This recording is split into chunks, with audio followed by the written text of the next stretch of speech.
C'est face à la marginalisation et non prise en compte de 8 confédérations syndicales des travailleurs légalement reconnues absents lors des vœux avec le numéro 1 du Gabon de la transition que le siège du CAP a servi de cadre le 5 janvier 2024 à une importante déclaration face à la presse. De se retrouver dans ce modeste siège du CAP pour transmettre un message non seulement au président de la République, chef de l'État, président de transition, mais également à son gouvernement et à la population gabonaise, j'ai envie de dire aux travailleurs et travailleuses du Gabon. Tout simplement parce que nous portons une responsabilité importante qui consiste à accompagner, encadrer et défendre les droits et devoirs des travailleurs. Et à ce titre, nous méritons respect et considération. Or, nous constatons, pour le regretter, même pour le déplorer, que depuis quelque temps, les vieilles habitudes viennent à renaître alors que nous pensions déjà s'en séparer. Donc, sans plus tarder, je voudrais, au nom du Congrès des agents publics, parapublics et privés de l'État, remercier mes camarades du choix qui a été porté au Congrès des agents publics, parapublics et privés de l'État pour tenir cette déclaration et dire que désormais ce que nous plantons aujourd'hui, l'arbre que nous plantons aujourd'hui, nous souhaitons qu'il soit pérenne parce qu'en l'immédiat, à court, moyen et long terme. Après l'introduction du président Emmanuel Mvemba, candidat à la dernière élection présidentielle et leader syndical, connu pour sa verve et loyauté, malgré ses détracteurs à la quête de la visibilité en période de transition, le tour est revenu à Léon Mebiam Evon de tirer à balles réelles les semeurs de troubles.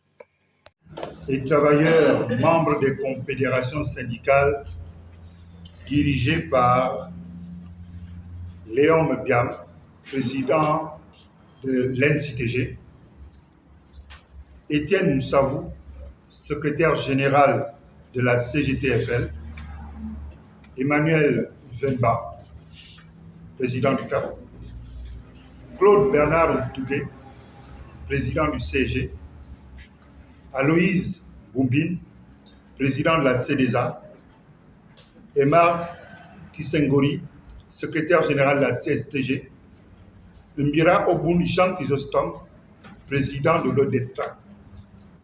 Le 30 août 2023, le Gabon a connu un changement radical de nos dirigeants politiques suite au coup d'État orchestré par les forces nationales de sécurité et de défense, à l'issue duquel la population gabonaise et les travailleurs membres de nos confédérations ont accueilli avec joie cet essor vers la félicitation de nos conditions de vie et de travail.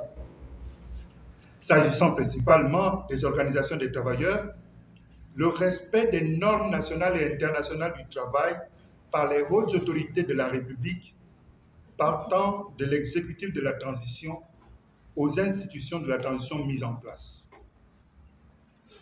Fort est de constater que l'état de la vieille République continue de se perpétuer, tendant à salir l'action des nouveaux dirigeants qui attendent des responsables de l'administration centrale la matérialisation des objectifs fixés par les membres du Comité pour la transition et la restauration des institutions CTRI. Les confédérations syndicales ont été habilement écartées de la cérémonie par des collaborateurs du chef de l'État qui n'ont pas su distinguer la société civile au sens strict du terme et les partenaires sociaux constitués d'organisations d'employeurs et de travailleurs. Pire, ces mêmes collaborateurs se substituent aux missions révolues au ministère du Travail et de la lutte contre le chômage, ce pouvoir dans des entreprises causant à ce jour de multiples licenciements des travailleurs gabonais. Pour ce faire, il se passe des normes internationales du travail inhérentes aux consultations tripartites, pour considérer tout type de syndicat d'entreprise ou sectoriel comme devant représenter l'ensemble de la masse ouvrière gabonaise auprès des gouvernants. CAP, CGTFL, CSG, CDSA, CSDT et l'ODESTRAC, reconnus d'utilité publique, ont été marginalisés par le protocole d'État avec la complicité du ministre de la fonction publique et certains syndicalistes à la quête d'une autorité politique.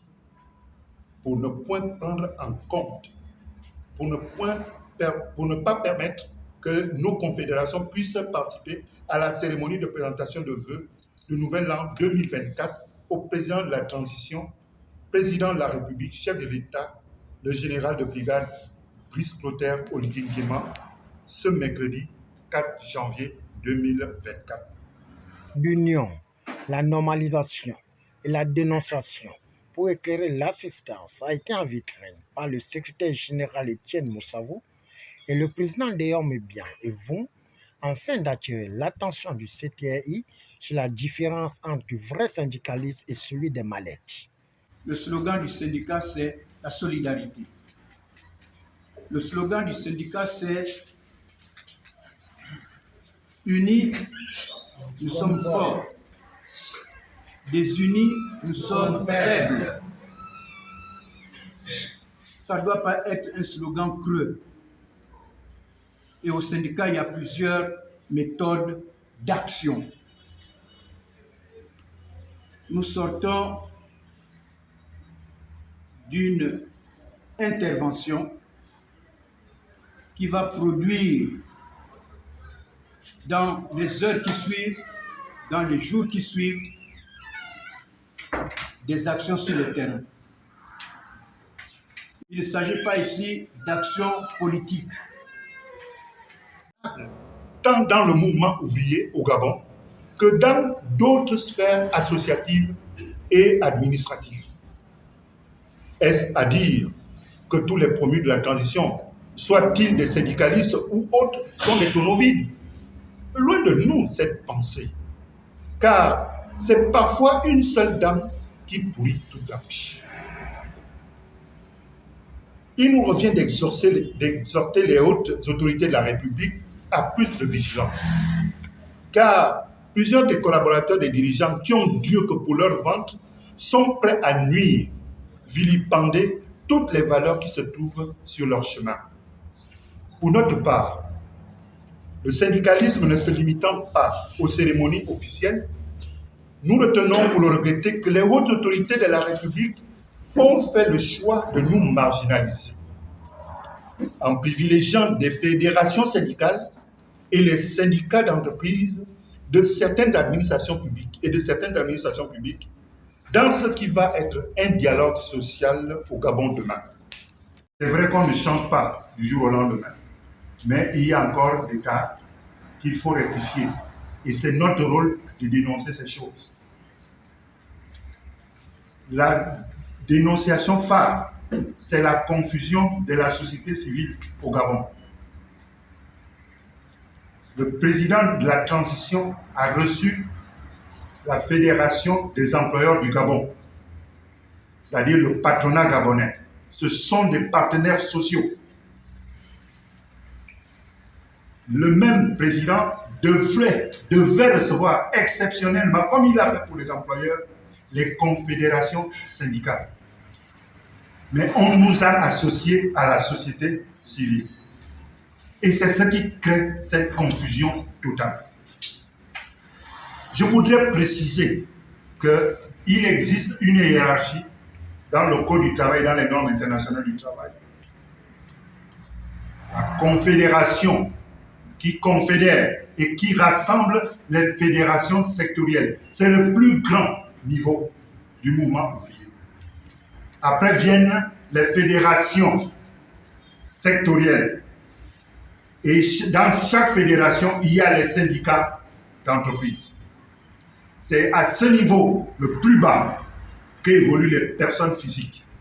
On peut aussi dire les syndicats des administrations sont des syndicats d'entreprise. C'est le niveau le plus bas.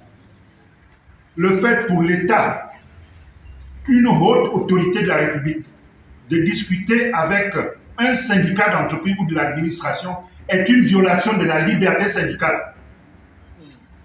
Je dis bien, c'est une violation. Ça veut dire que les hautes autorités violent la liberté syndicale.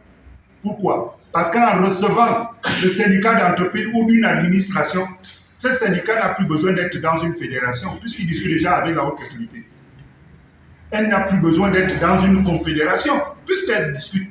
Elle a acquis, par le fait de discuter avec le chef de l'État, le pouvoir d'une confédération. Et alors, c'est une manière de tuer les confédérations. C'est une manière de tuer les fédérations. On appelle ça en droit la violation de la liberté syndicale. Se référer à la Convention 87 et 98 de l'OIT. Nous notons que les 8 confédérations exigent le respect en invitant les membres à être prêts à défendre leurs droits et non porter les bretelles durant la période de transition.